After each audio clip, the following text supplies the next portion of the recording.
Hyvä mahis kääntyy.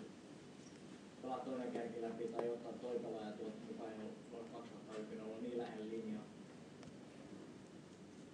Ja sitten pitäisi olla vielä vaihtoehto, mihin pallon pelaa tästä, jos ei pääse. Näin pitäisi löytää paljon. Okei, sitten ei löytänyt sitä palloa vähän huonosti. Tuo on stopparit, hyvä pallo. Ja käytti maltaa, että se juoksi 20 metriä vastaan sitten. Okei, sitten otetaan vähän ylempää kenttää. Sellainen, mikä on vähän, mutta ei ole montaa hyökkäystä tullut. Väitän, minä yrittää. Meillä ei tullut Vesli vastaan varmaan käyditolleita, niin on ehkä tullut yksi.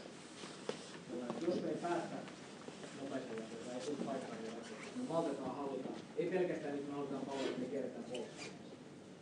Vaan itse pystytään käyttämään meidän keskeltä pohjalla ja hallitsemaan palloa täällä. Sitten kenttää puolustuksessa. Ja nyt puoli vuotta myöhemmin Vespelin jälkeen, kun pystyttiin siihen. Sitä ei ole ihan kauheasti tullut nyt, että okei, tuo on vähän pienempi tuo kenttä ja joukkoa puolustaa kans hyvin. Mutta sitten, jos me ei pystytä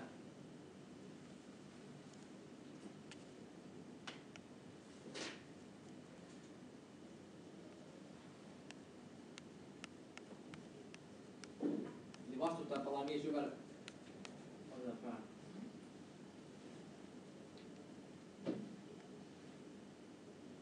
Tuo oli Joden hyvä valinta. Tästä ei varmaan kannata kauheasti mitään ratkaisuja olla.